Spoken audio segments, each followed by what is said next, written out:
mis 14 años, vivía en una inmensa casa de 3 pisos junto a mi familia. Pertenecía a mi abuela, a quien cariñosamente llamábamos Tita. El segundo piso era nuestro hogar, mi madre, mi tía Carla y yo. En el tercer piso vivía mi tío Mario con su esposa Renata, su hijastro, y los mellizos Nicolás y Sofía. Sofía, mi prima, era 2 años menor que yo y tenía problemas de salud desde su nacimiento. Renata, insistiendo en ser atendida únicamente por su médico de confianza, había puesto en riesgo a los mellizos. Ella había esperado mucho para dar a luz. Sofía, al nacer segunda, padeció de hipoxia un poco más prolongada, falta de oxígeno en su sistema, lo que derivó en epilepsia. Estaba medicada, y hasta entonces su vida transcurría relativamente tranquila. Una mañana, como tantas otras, fui con mi madre a avisarles a Nico y Sofía que la ruta escolar había llegado.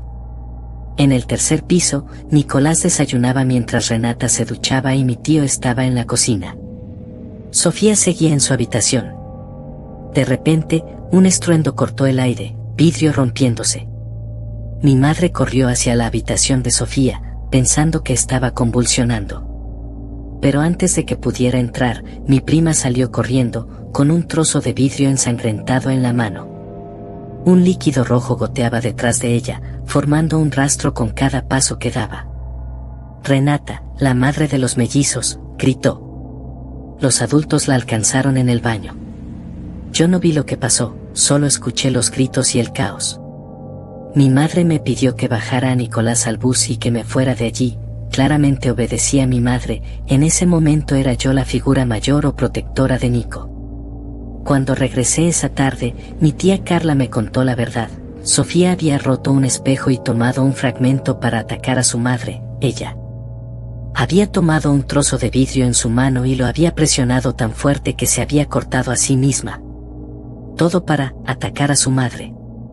Hasta el día de hoy no sé cómo los adultos, nuestros padres y tías o tíos tuvieron el valor para contarnos, solo a los niños mayores, lo que estaba sucediendo. ¿Cómo le cuentas eso a un niño? Los días siguientes, Renata comenzó a ausentarse más seguido. Según mi tita, buscaba ayuda, convencida de que lo que le pasaba a Sofía no era solo físico, ni mental, ella estaba culpando a algo que existía más allá de nuestra comprensión. Mientras tanto, mi madre y yo cuidábamos de Sophie. Pronto notamos que Sofía se perdía en su mirada, fija en algún punto invisible y que, si ella lograba irse a ese lugar, ocurría. Una noche, mi madre se encontraba en la cocina de Renata, la mamá de Sophie, haciendo la cena. Como ella estaba ocupada me pidió el favor de cuidar de ella, de distraerla. No sé si logran dimensionar lo que mi madre me estaba pidiendo. Es verdad que yo soy la mayor, pero eso no significa que lo que le sucedía a mi prima no me helara la sangre. Acepté, después de todo amo a Sophie y mi madre no podía con todo. La encontré en la sala intentando hacer los deberes del colegio. Mientras hablábamos en la sala, su expresión iba cambiando, cambiaba de una niña feliz que me contaba acerca de su día a una niña ausente, neutra. Como un maniquí y luego, giraba su rostro y su mirada hacia el fondo del pasillo, donde solo había oscuridad, al mismo lugar al que corrió a atacar a su madre con vidrio en mano la primera vez. Sophie, la llamé, nerviosa. Ella no respondió. Se puso de pie, impulsiva, y comenzó a correr hacia el pasillo. Yo solo logré gritarle a mamá por ayuda y corrí detrás de ella, sujetándola. Mi madre llegó cuando logré detenerla, sujetándola con todas mis fuerzas. Pero Sofía, pequeña y delgada, tenía una fuerza sobrehumana. Logré sostenerla hasta que mi madre la ayudó a calmarse y llevarla a su cama. A partir de entonces, los episodios fueron más violentos. Sofía atacaba a Renata con frecuencia. Una tarde, mi madre terminó con un dedo torcido al intentar contenerla. Era impensable que una niña de 11 o 12 años pudiera ejercer ese tipo de fuerza y lastimar a una mujer adulta. En casa, la tensión era insoportable. Nicolás dormía con miedo o simplemente no lo hacía, diciendo que Sofía lo observaba por las noches. Ellos compartían habitación y, al parecer, Sophie, en algún punto de la noche, se sentaba de un golpe y se quedaba mirando fijamente a su hermano. Al principio, él pensaba que era una broma. «Ay, hermana, ya no más, duerme». Pero, nada funcionaba. Él hasta llegó a lanzarle almohadazos a esa distancia para lograr que Sophie volviera a esta realidad. Dejará de mirarlo, dejará de asustarlo. Al final, él solo podía esperar nervioso a que llegara ese momento, y cuando era así, cubrir la totalidad de su cuerpo y rezar, rogar porque la noche pasara rápido. Sophie no recordaba nada de lo ocurrido al siguiente día. Era ella quien creía que Nico le estaba intentando jugar bromas.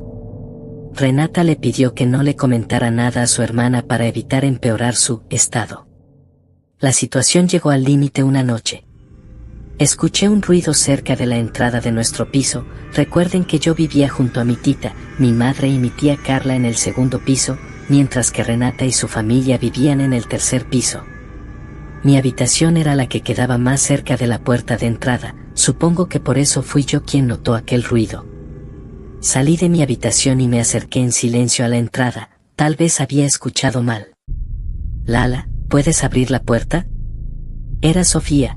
Claro que reconocía su tono de voz, pero algo me detuvo. En cualquier otra circunstancia hubiese abierto la puerta, pero ahora sentía que no debía abrir. «Sophie, ¿qué haces ahí?», pregunté. Ella no respondió. Solo repetía: «Lala, ¿puedes abrir la puerta?». «Sophie, ve a dormir, mañana debemos ir al colegio». «Lala, ¿puedes abrir la puerta?», dijo nuevamente, pero esta vez en un tono un poco más monótono, sin emoción.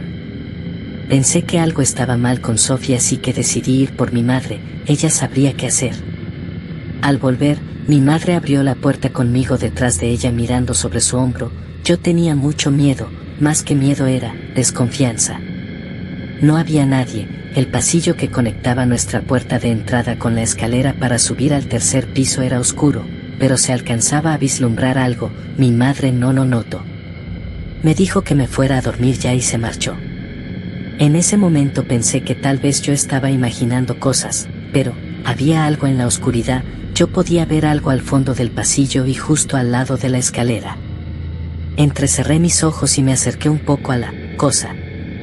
De repente, Sophie se levantó y corriendo se dirigió hacia mí. Yo reaccioné de inmediato, giré sobre mis pies, ingresé y cerré la puerta. Era una puerta grande de algún material metálico, por eso, el portazo despertó a mi familia. Pero eso no había sido solo resultado de la puerta siendo azotada. El portazo se había mezclado con el sonido de algo golpeándose contra la puerta. «Sophie». Mi madre llegó corriendo, preguntando qué había sucedido.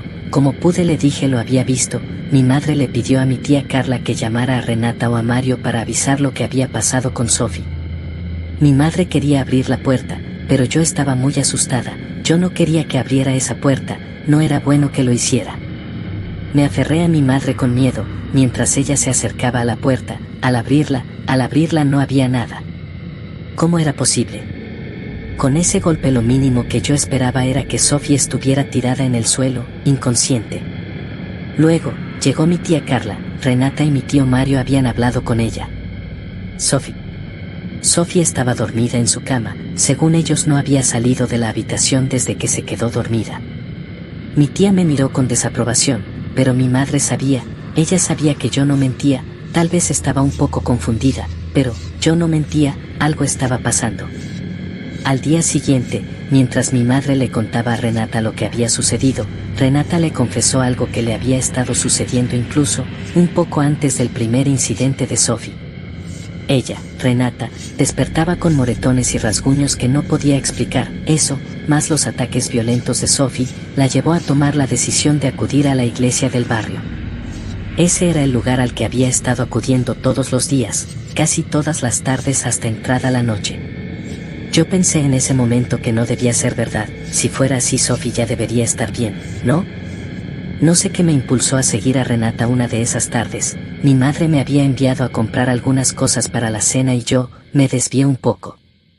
Llegamos a la iglesia. Claramente yo estaba a una distancia prudente, pero logré ver cómo Renata era recibida por el sacerdote. Se saludaron y ella le entregó algo a él, algo que estaba envuelto en tela. Recuerdo que Renata lo sacó de su bolso. Ella quitó una especie de cordón rojo, como hilos rojos que estaban amarrando y sosteniendo lo que sea que la tela estaba cubriendo. Fue el sacerdote el que movió uno de los lados de la tela. Yo estaba un poco lejos de ellos dos, escondida detrás de una de las sillas de madera del templo.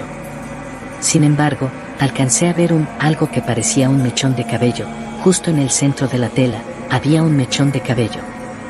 Miré alrededor, no había ni una sola persona en la iglesia, además Renata y el sacerdote, y bueno, yo que estaba escondida.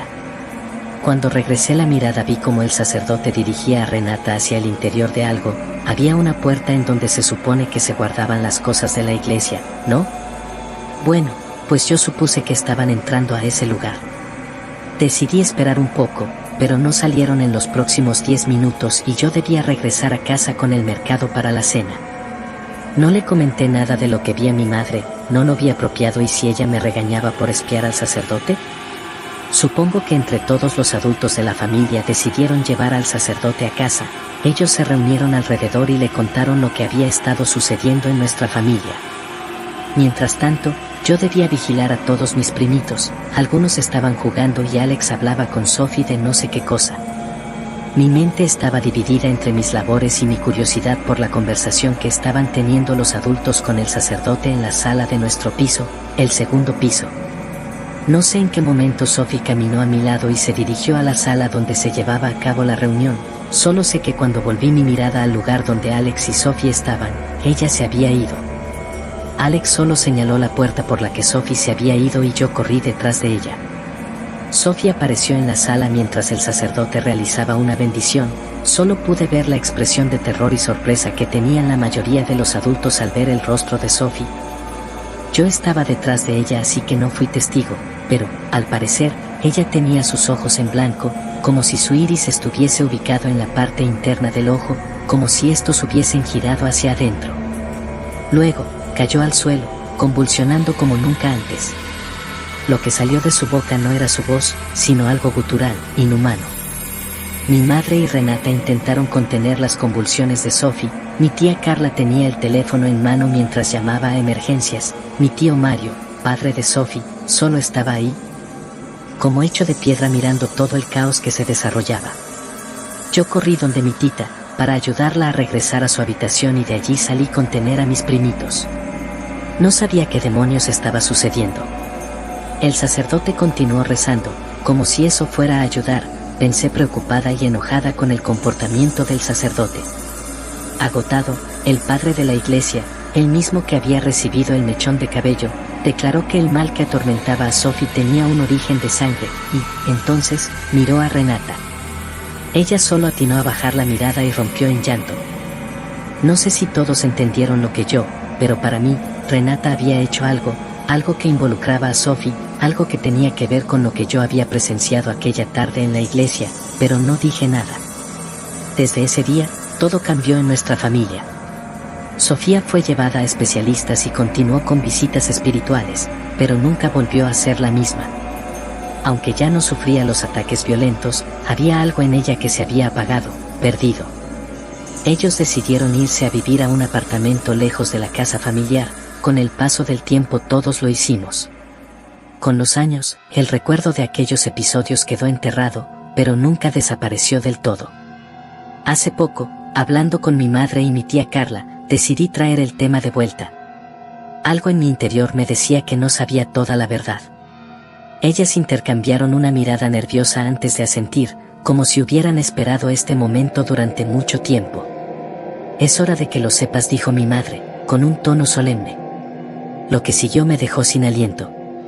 Renata no siempre había sido la esposa de mi tío Mario. Antes de él, estuvo casada con un policía llamado Jorge, con quien tuvo un hijo, William. Según mi madre, Jorge era un hombre violento, alguien que controlaba cada aspecto de la vida de Renata. Fue durante esos años que Renata comenzó a hacer cosas que nadie en la familia comprendía del todo. Un día, Renata les contó que había acudido a un ritual de fuego. La ceremonia consistió en que un círculo de llamas fue trazado alrededor de ella mientras un curandero murmuraba palabras en un idioma desconocido. Aunque nunca explicó su propósito, insinuó que era para protegerse. Mi madre y mi tía supusieron que era algo relacionado con su exesposo y que había llegado a acudir a ese límite durante el matrimonio con Jorge. El comportamiento de Renata se volvió aún más extraño tras la muerte de su padre. Durante el entierro, ella y su hermana caminaron 3 veces encima de la tumba de su padre, exactamente 3 veces, un acto que no explicó pero que dejó a todos inquietos. Luego vino el consejo que le dio a un conocido de la familia, cuyo hijo estaba sumido en la drogadicción. Renata le sugirió algo perturbador: preparar una comida con crías de ratas de alcantarilla, asegurándole que entre más sucias fueran, mejor. Según el conocido, el ritual era para aplacar el espíritu rebelde del muchacho. El conocido de la familia le contó esto a mi tita con un tono de preocupación, asegurando que esa señora hacía cosas muy raras, que no había que meterse con ella. Para ese entonces mi tío Mario ya se había casado por lo civil con Renata y mi tita. Ella no podía inmiscuirse en la vida de su hijo, aunque lo intentara y lo advirtiera. Mi madre y mi tía me hablaron de William, el hijo mayor de Renata, quien también tenía comportamientos inquietantes. Desde pequeño, mostraba una inclinación hacia la violencia, especialmente contra animales indefensos. La familia descubrió en varias ocasiones pieles de conejos, gatos y perros estiradas y secándose al sol, obra de William. El horror alcanzó un punto álgido cuando Sofía tenía 8 años. Katy, la mascota de Sofía, había dado a luz a una camada de cachorros. Pero una mañana, encontraron a todos los cachorros muertos. Tita dijo que había sido William quien los mató. Al parecer algunos de ellos quedaron atascados detrás de un tanque lleno de agua y William, en lugar de ayudarlos, había empujado el tanque hasta dar contra la pared. Lo más aterrador fue lo que sucedió con una gatita que William tenía. La gata quedó embarazada y dio a luz a 4 crías. Días después, la encontraron cubierta de sangre, con rastros en su boca y patas. Al parecer, había devorado a sus propios gatitos. Mi tía Carla terminó con una advertencia. Los animales se comportaban de forma extraña cerca de William y, años después, cerca de Sofía también. Al escuchar todo esto, comprendí que lo que viví con Sofía no era un caso aislado, sino parte de algo más profundo, oscuro y retorcido que había estado fermentándose durante años. Luego, recordé lo que dijo el sacerdote. El mal que atormentaba a Sophie tenía un origen de sangre. Hasta hoy, me sigo preguntando si todo lo que viví fue real, si lo que Sofía experimentó fue una enfermedad o algo más. Y, hasta hoy, yo había guardado silencio acerca de lo que vi, de lo que Renata le había hecho a Sophie. Hasta hoy me había escondido como una observadora. Pero realmente, siempre me he sentido culpable, cómplice. Tal vez, si yo hubiese hablado, sí, Sophie estaría aún con nosotros.